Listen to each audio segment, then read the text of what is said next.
कुछ दिन पहले मैंने एक साइकोलॉजिकल स्टोरी पढ़ी और सच कहूं तो मैं अंदर तक हिल गया, क्योंकि उसमें एक ऐसा कैरेक्टर था जिसे साइकोलॉजी की डीप नॉलेज थी और उसी नॉलेज का यूज करके वो किसी भी लड़की को ऐसे कन्विंस कर लेता कि वो खुद सेक्स के लिए हाँ कह देती। लेकिन रुको, सबसे शॉकिंग बात क्या थी पता है? जो ट्रिक स्टोरी का कैरेक्टर यूज करता था लड़कियों को मैनिपुलेट करने के लिए, सेम वही ट्रिक हर दिन 99% लोगों पर यूज होती है और लोग बिना जाने बिना समझे ऐसा काम कर जाते हैं जो वे कभी खुद से करना ही नहीं चाहते। मुझे बस 30 सेकंड दो, मैं तुम्हें क्लियरली एक्सप्लेन करता हूँ कि वो ट्रिक क्या थी।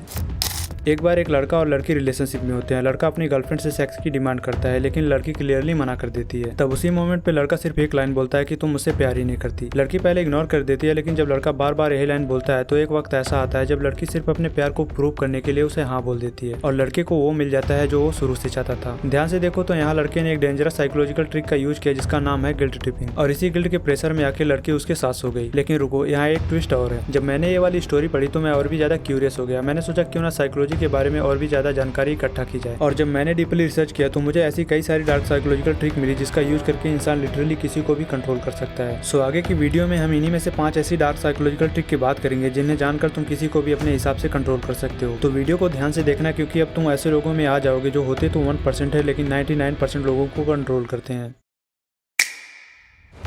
कभी ऐसा हुआ है कि किसी ने तुमसे कैजुअली बोला हो कि उस वीडियो को मत देखना और तुम्हारा मन उसी वीडियो को देखने के लिए और भी ज्यादा क्यूरियस हो गया हो? या फिर किसी ने सिर्फ इतना बोला हो कि उस जगह मत जाना और तुम्हारे अंदर से एक आवाज आई हो कि आखिर ऐसा क्या है वहाँ जो मुझे नहीं देखना चाहिए? अगर ऐसा हुआ है तो ये कोई कोइंसिडेंस नहीं है। साइकोलॉजी कहती है जब हमें किसी चीज को करने से रोका जाता है तो हमारे अंदर उसी चीज को करने की इच्छा और भी ज्यादा बढ़ जाती है। इस रिएक्शन का रीजन है रिवर्स साइकोलॉजी। जब कोई हमें लिमिट करता है या रोकता है तो हमारा दिमाग उस लिमिट को तोड़ने के लिए और भी ज्यादा एक्साइटेड हो जाता है। ये सिर्फ क्यूरियोसिटी नहीं होती है, एक नेचुरल रिबेलियन होता है जो हर इंसान के अंदर छुपा होता है। अब काम की बात करते हैं कि तुम इसका इस्तेमाल कैसे कर सकते हो। सोचो तुम अपने दोस्त से कहते हो भाई ये काम कर दे, उसका जवाब आता है भाई टाइम नहीं है या फिर बाद में कर दूंगा। लेकिन अगर तुम कैजुअली बोलो भाई एक काम था और फिर थोड़ा पॉज लो और फिर कैजुअली बोलो जाने दे, तू नहीं कर पाएगा क्योंकि काम थोड़ा सा मुश्किल सा है तो मैं किसी और को बुला लेता हूँ, बस यहीं से गेम पलट जाता है। उसका ईगो एक्टिवेट हो जाता है, उसे लगता है कि तुम उसे अंडर एस्टिमेट कर रहे हो और वो अपने ईगो को सेटिस्फाई करने के लिए बिना सोचे बिना समझे तुम्हारा काम कर जाता है। तुमने उसको फोर्स नहीं किया, सिर्फ उसके ईगो को हल्का सा छेड़ दिया और तुम्हारा काम हो गया। देखो जब तुम किसी को डायरेक्ट पुश करते हो तो लोग रिजेक्ट करते हैं, लेकिन जब उनका ईगो इनडायरेक्टली चैलेंज होता है तो वो खुद को प्रूव करने लगते हैं। तो अब तुम समझ ही गए होगे कि इसका इस्तेमाल कैसे और कब करना है। लेकिन सुनो, अगर कभी ये ट्रिक काम ना करे तो टेंशन मत लो, अगली ट्रिक तुम्हारे काम आ सकती है।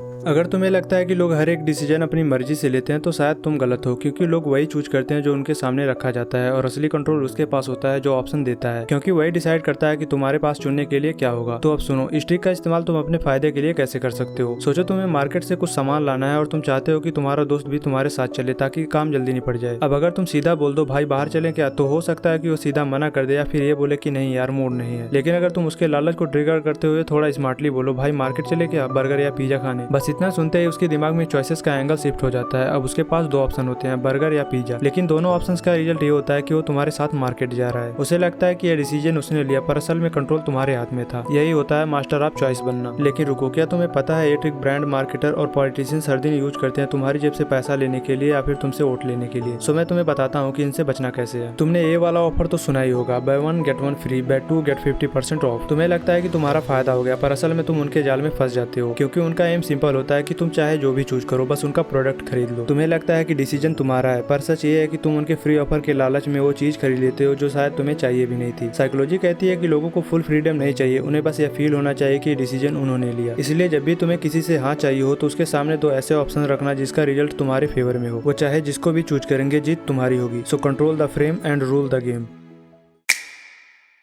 कभी नोटिस किया है कि जब तुम किसी क्लोज इंसान से सीधा बोलते हो कि तुम मुझे इग्नोर करते हो तो सामने वाला डिफेंसिव हो जाता है। वो कहता है कि नहीं यार ऐसा कुछ नहीं है, तू ओवरथिंक कर रहा है, और फिर बात वहीं खत्म हो जाती है। तुम चाहे जितना भी सही हो, सामने वाला सिर्फ अपने आप को जस्टिफाई करता है। लेकिन अगर उसी मोमेंट पे तुम सिर्फ इतना कह दो शायद मैं तुम्हारे लिए उतना इंपॉर्टेंट नहीं हूँ इसलिए तुम मेरे लिए टाइम नहीं निकाल पाते, तो सामने वाला एकदम से चुप हो जाता है, क्योंकि वो गिल्टी फील करता है और उसे लगता है कि उसने किसी अपने को हर्ट कर दिया। यही होती है असली इमोशनल पावर। तुमने ना उससे झगड़ा किया ना उसके ऊपर चिल्लाया, सिर्फ एक सीधा सा सेंटेंस बोला और बात उसके दिल तक चली गई। सो एक सिंपल सा रूल समझो, जितना ज्यादा तुम किसी को फोर्स करोगे उतना ही ज्यादा वो डिफेंसिव होगा और तुम्हारा रिश्ता खराब होगा। इसलिए फोर्स मत करो, बस गिल्टी फील कराओ, और अगर फिर भी बात ना बने तो चौथी ट्रिक का इस्तेमाल करो जो कि मैं आगे वीडियो में बताने वाला हूँ। साइकोलॉजी कहती है कि सबसे ज्यादा पावर उन लोगों के पास होती है जो ज्यादा नहीं बोलते। हाँ, तुमने बिल्कुल सही सुना, जो ज्यादा नहीं बोलते हुए ज्यादा पावरफुल होते हैं। रुको मैं समझाता हूँ कैसे। सोचो जब तुमसे कोई गलती हो जाती है और तुम्हारी मम्मी तुम्हें डांटती है, लेकिन तुम डिफेंसिव हो जाते हो या फिर जवाब देके चले जाते हो। लेकिन जब पापा कुछ नहीं बोलते, सिर्फ घूर कर चुपचाप चले जाते हैं, तो अंदर ही अंदर तुम कांप जाते हो। वो खाली साइलेंस तुम्हारे गिल्ट को और भी ज्यादा बढ़ा देता है। ये इसलिए होता है क्योंकि इंसान का दिमाग साइलेंस को टॉलरेट ही नहीं कर पाता। क्योंकि जब सामने वाला कुछ नहीं बोलता तो हमारे दिमाग में हजारों सवाल चलने लगते हैं। लाइक, क्या सामने वाला नाराज है, क्या उन्हें सब पता चल गया, या फिर मैं पकड़ा गया। और यही अनसर्टेनिटी कंट्रोल बन जाती है, क्योंकि साइलेंस एक इनविजिबल प्रेशर क्रिएट करता है जो किसी भी आर्गुमेंट से ज्यादा इफेक्टिव होता है। सो अगर तुम्हें किसी फ्रेंड से सच निकलवाना है तो डायरेक्ट पूछने की जरूरत ही नहीं, सिर्फ इतना बोल दो कि मुझे सब पता है और फिर चुप हो जाओ। उनका दिमाग उनके खिलाफ काम करने लगेगा और वे गिल्ट के प्रेशर में आके खुद ही सच उगल देंगे।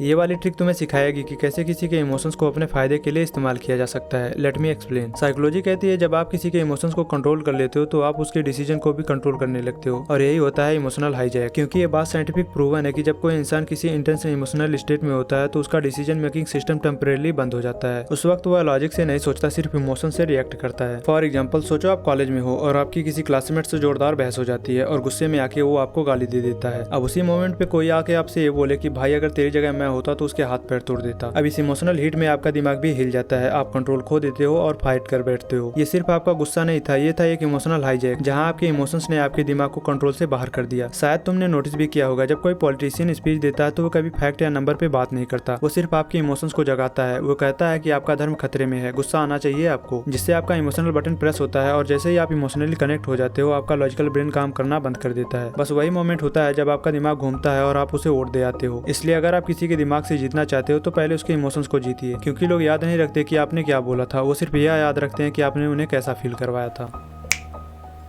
अब तुम उन साइकोलॉजिकल टूल्स को समझ चुके हो जो दुनिया के सबसे स्मार्ट लोग साइलेंटली यूज करते हैं। अगर तुमने इन ट्रिक्स को सिर्फ सुना नहीं महसूस किया है तो समझ लो अब वक्त आ गया है कि तुम सिर्फ बातें नहीं करोगे, तुम असर डालोगे। लेकिन याद रहे, यह पावर किसी को नीचे दिखाने के लिए नहीं है, बल्कि खुद को ऊपर उठाने के लिए है। और अगर यह वीडियो तुम्हारे सोच को एक नया एंगल दे चुका है तो अगला कदम तुम्हारी स्क्रीन पर है। क्लिक करो और सब्सक्राइब करो, और मिलते हैं अगली वीडियो में।